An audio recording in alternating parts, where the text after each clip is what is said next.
Welcome back to Cheche. We are discussing the eventful week we've had in politics with today's guests, Jubilee Party Vice Chairman David Murade and Norman Magaya, the Chief Executive of the NASA Secretariat. So this is a good time to express our condolences to the families and friends of the late Gigi Karaoke, the CS Joan Kaiseri, and the former Minister Nicholas P. Watt.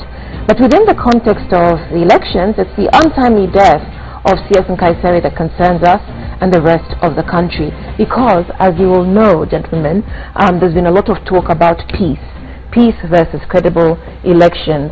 Are the two exclusive? The Constitution, Article 81, says free and fair elections which are won by secret ballot, free from violence, intimidation, improper influence or corruption. That's 2. 3, conducted by an independent body. 4, transparent. And 5, administered in an impartial, neutral, efficient, accurate and accountable manner. And before the break, we were getting into this conversation about peace, because Mr. Murade, you were making the point that the two main principals, President Uhuru Kenyatta and Raila Odinga, are actually friends, they're family, right? But we see tensions between their followers. And you are also making the point, Norman, that we need to talk about peace. What does that mean to you in the context of the 2017 general election? To me, the best guarantor for peace on 8th of August is giving citizens what is set out in Article 38, that every citizen is entitled to an election that is free, fair, impartial, neutral and transparent. And actually our aspiration has been that when you have election in an environment that is conducive, where citizens have faith in the electoral process, and Kenyans have never had a problem when they are voting. The problem starts with the results. But voting, Kenyans have been the most peaceful when voting is taking place, and we want this trend to continue, that people will vote peacefully, but that the Electoral Commission and all those involved in the electoral process will be able to ensure that we have an election that reflects the will of the people. And we have confidence in the Electoral Commission. We have said that the current group of the Electoral Commission have our support. They have. Yes, they have our support. Yes, and we want to support them in all ways possible where they need our cooperation to ensure that they deliver a free and fair election that reflects the will. So where do you see a problem? Where do you see a problem? If you have confidence, where we see a problem is one.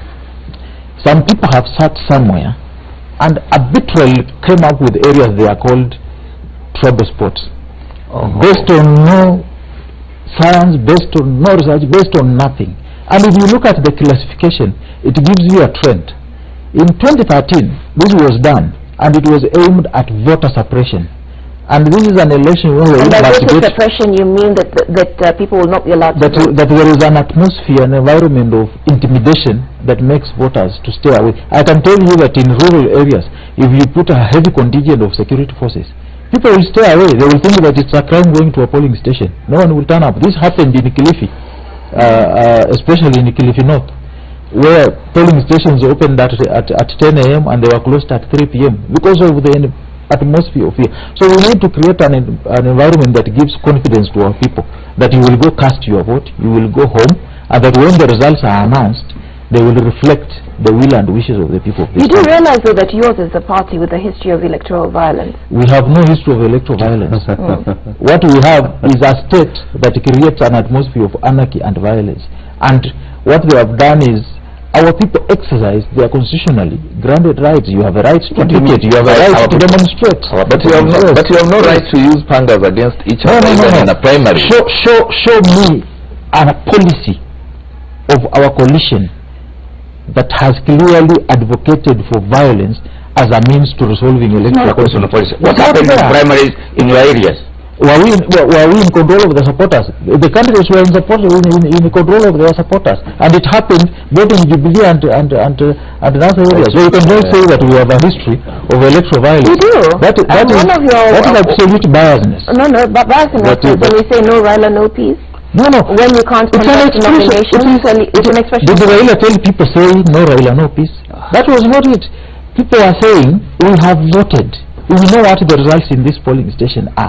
What we are being told from KICC is not what we voted here. And that's why this time round, and that it is good that the results announced as the every vote has one vote. The trouble with those conspiracy theories that he's enumerating here is that when you talk about intimidation and fear, because the security apparatus is alert, they fail to appreciate one simple fact. Why we had the post-election violence in 2007 is because the state organs were unprepared, and the thing then became a spontaneous kind of combustion. This time, and you should have had the choice words they were using for General Kaiseri before he passed on, unfortunately, and we have sent our condolences. The state of preparedness now even becomes an issue for them. Talking about violence and the culture of violence in NASA, even some of that, the so-called men in black, they happen before the eyes of their party leader. They don't even respect their own party leader. But let's come to you, the question that I asked originally. Yeah. Within our context, what does it mean to you to have credible, peaceful elections? Because, of course, the criticism of the 2013 poll is that there were concerns, but because of this, you know, overarching and maybe perhaps overbearing peace narrative, that these concerns were not raised in 2013 because we were so fearful of a repeat of 2007. There was no point of fear. One of the reasons we got into a coalition with the ULP wing was the peace dividend. And we have discussed this thing before. There was no love lost between the Kikuyu and the Kalenjin after the post-election. But we all realized the only communities who, if they come together, would guarantee that the next election will be peaceful in 2013 was bringing together the TNA and the ULP, the Kikuyu and the Kalenjin. Alright? And the peace dividend paid off, because not only did we get the tyranny of numbers that made it absolutely clear that we were even going to have the mandate in parliament to govern, so that even if they talk about the rigging and the 2 million for the presidential, the numbers in parliament spoke it. They are the single largest party in parliament, ODM. ODM was the single largest party with like 90-something seats, followed by TNA with 80 and 74 ULP. That is 150. Today, both ULP and TNA are one basket. So we're starting off with 150, they're still stuck with their 100. So it is obvious, you know, because if you even have the numbers in the house, the way to maintain the peace in this one is to make it clean, so that we're going to defeat them with like 4-5 million votes. There'll be no room for those shenanigans that they're talking about. This calls for peace. I think we have to be alive and accept the fact that there are preludes to peace, and it's clearly spelled out in the part of the Constitution that you read. Article 81. Yes, and Norman referred to it. Article there has to be 38. credibility, there has to be fairness, there has to be transparency, there has to be acceptability. Then that means you have justice. Once you have justice, I mean, there's no shortage of peace in this country. But then again, you cannot push some people to the wall just because people are bending over backwards to accommodate everything they want. Fire ABC, we say yes. Do this and this, we say yes. Everything. That is now, they take advantage. And that's really it's not a favor you have done to anyone. What was you going to say around peace? He mentioned Norman mentioned that there are certain areas earmarked for intimidation. Hotspots, they are called. Yes. Hotspots. Yes. Does he have a point? The NCIC, the National Cohesion and Integration Commission, that's their work. It's not NCIC. They go around, It's the police. and they say to the police, No. we have discovered this place is a potential hotspot. It's not the police, it's the NCIC, and we have those institutions, and they are on the ground. But it's not just the NCIC, it's also observer groups. But even if it's police, Hold on, it's observer groups. You cannot just wake up and say this is a hotspot. Let's not talk over each other. No, it's not arbitrary, because you have the Red Cross, you have observer groups, you have various people who are in areas who say there are tensions here. What we're seeing is not normal. including the EU. Actually, we've taken issue with the EU statement because it doesn't help this country.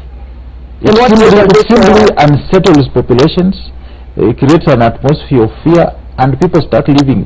People who have registered in Nairobi start traveling up country. That's disfranchising voters through unnecessary messages. I've said that Kenyans have no issue. Look at all these elections. When Kenyans are voting, they are the most peaceful. They turn out in numbers early enough to cast their votes. Let us just guarantee that their votes will count. Because Motegi, sometimes it's good to be honest.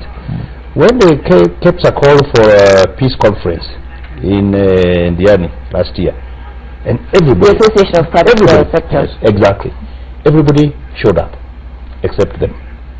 We challenged them to say that they will commit to a peaceful election. Up to today, they have never done that. It's like a threat to the rest of all of us, and they are forgetting the people who have the monopoly of violence in the state. So, but now, are you and they have the responsibility to guarantee peace. And how do you guarantee it? Is to make sure those so-called hotspots, you don't leave them to inflame. All right? Because they have the capacity to do it. What do you see then as the impact of CS and Kaiseri's death, untimely as it is, coming just a month before the election? I mean, it's an office like any other, and there is continuity. They have an acting CS, as it were. Fred Matiang'i. And even if you ask me, he's actually tougher because the way he has streamlined the education sector, if he can apply the same in security, I think it can even get better. How do you ensure the hotspots are put on watch without intimidating voters? The people participation, the people themselves are the ones that will make sure that they are not gullible. You see, we have this narrative which keeps telling people, our sons, the political class, are never the ones involved in the violence. And we will take them out to London and to UAE while the Mwananchi children are fighting. So it is the people themselves must say no. Otherwise, no amount of force can stop these children. You know, I remember in 2013, Isaac Hassan coming with his team reading results that were not adding up on the screen. They were not making sense. And there was a full team of journalists, and then he asked any question and no one was questioning. Why? Because of that fear that had been instilled, that if you ask a question on these figures, it will inflame emotions, that it will disturb peace. Now, you cannot create a peaceful nation by going to sit in a luxurious hotel in Mombasa and say you are propagating peace. Simply create an environment that you are telling Kenyans that you will vote and your vote will count.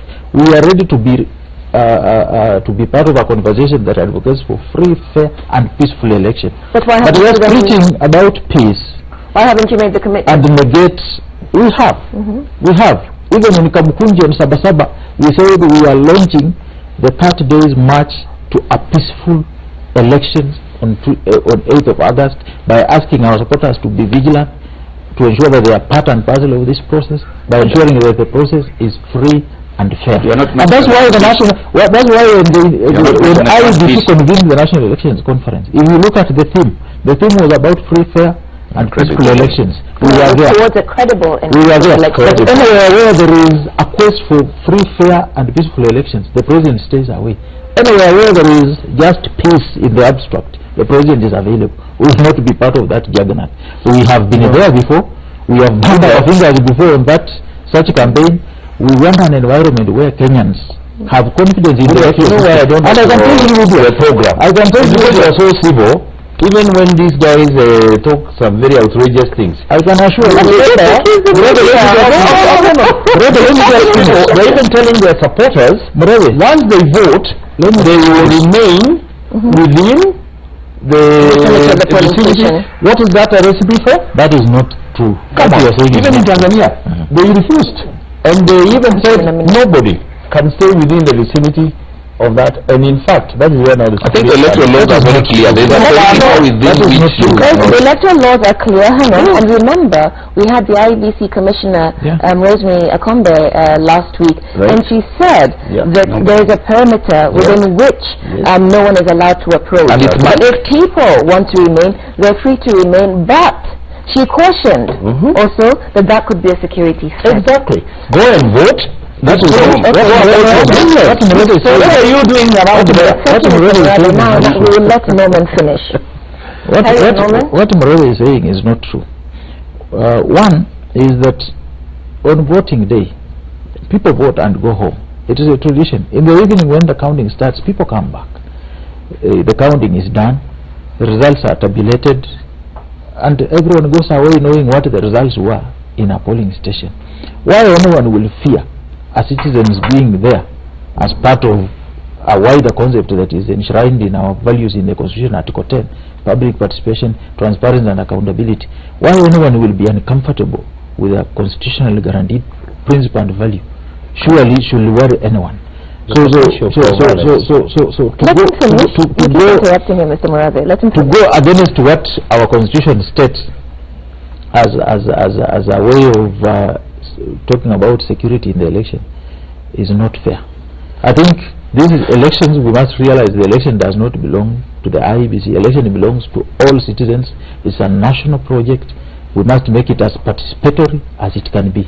And I can assure you that on 8th of August 2017, it will be peaceful. There will be no violence. Sorry, just a minute. So do you have any concerns about the implications of the death of the CS in Kayseri on the atmosphere around the elections? Of course, his death and the timing is quite unfortunate, but we believe that the security sector is a system. It's an institution that has wheels that are able to ride on even with the demise of the CS, and so we hope that the preparations for the election will remain on course. Okay. Mutegi has been best to ask this question. This question now, because Morade said President Uhuru Kenyatta and the former Prime Minister, they are buddies. Are we going to have a presidential debate as planned by the minister? I don't like to be boxed into this kind of conversation. I think the discussions are going on with the organizers of the debate.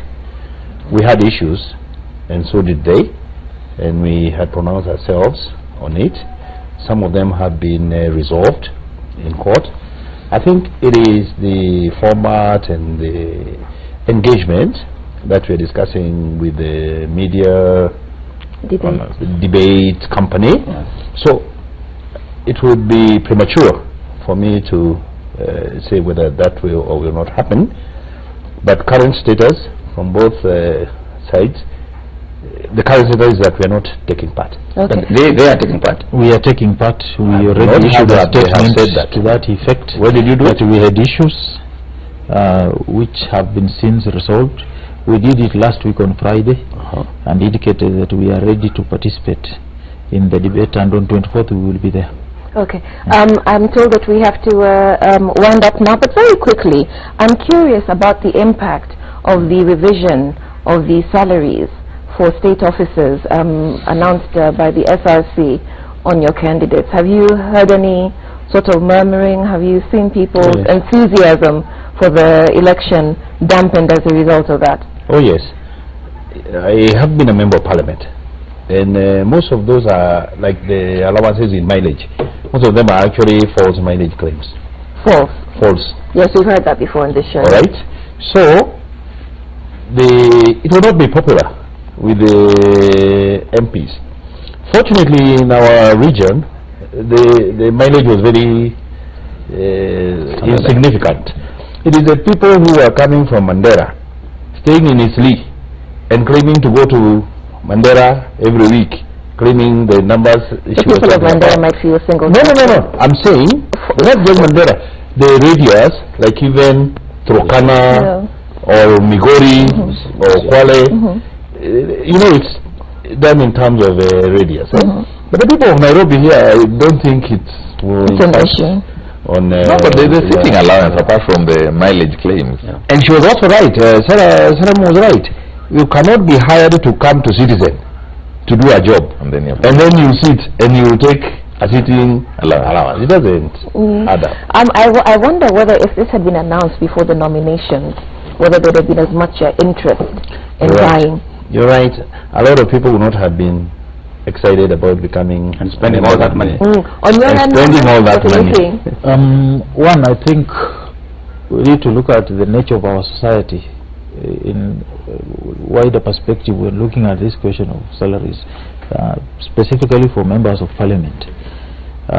If you look at the demands the constituents put on our members of parliament, unless the society has changed what has been prescribed, because after taxation it comes to around 480, it is not tenable. Most of these members of parliament are coming to stay in Nairobi. Look at the rents, look at the inflation. It is not tenable. But let me take my bite.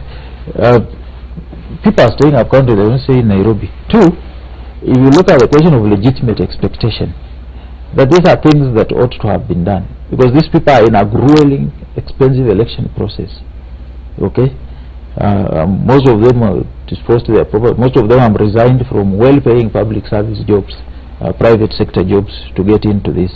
And if you look at the demands of that job against the salary that is there, I can assure you it is not tenable. Can I say something? And then, in the wider perspective of our employment law, in the wider perspective of our employment law, salary cuts are not supposed to be arbitrary. It's supposed to be through an elaborate process, so that when you eventually arrive at that conclusion. Yeah, it is.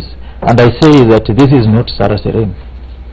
I've said it. This and is I want to say here, this was, you saw the first person to applaud it. This was a well-initiated Jubilee plan, and it was meant to be announced as this, because the earlier plot on public wage was nothing but a PR exercise, and So it's being reintroduced now. campaign too. Unless we turn corruption, saving 8 million for salaries does nothing. I'm supposed to be winding up, so this will be your final comment. We were earning 70,000 shillings When was this? in 97 to 2002. There was no CDF, so we had to even go looking for friends and whatever to do the projects, the bridges, the schools, and whatever. If you look at the salaries of the political class, including now MCAs, people are killing each other to become MCAs. There's a huge disconnect with the average wage of the Kenyan voter and the Kenyan worker. And I think that is what is trying to be addressed. But you cannot have this cream earning like abnormal. And I think it's a good thing. Look, I think the truth is, I don't think these people go into this for the salary. They go into it for the influence, so that they get an opportunity to make more money. The kind of life they live there. And so Norman mentioned it, but it was wild. Saving 8.8 billion in wages and gobbling 30% of the GDP in corruption is doing nothing. Look, we're out of time, and so we'll have to end the conversation there. No doubt our viewers will carry on the conversation on our social media platforms. But because we're out of time, we will thank our guests this morning. We've had the Jubilee Party Vice Chairman, David Murathe, and the Chief Executive of the NASA Secretariat, Norman Magaya. We'd also like to thank our panelists, Mutegi Njau and Charles Odhiambo, for their opinions this morning. And we thank you for watching and engaging with us on Cheche. My name is Udwa Kamimo. Thank you, and we will see you next week.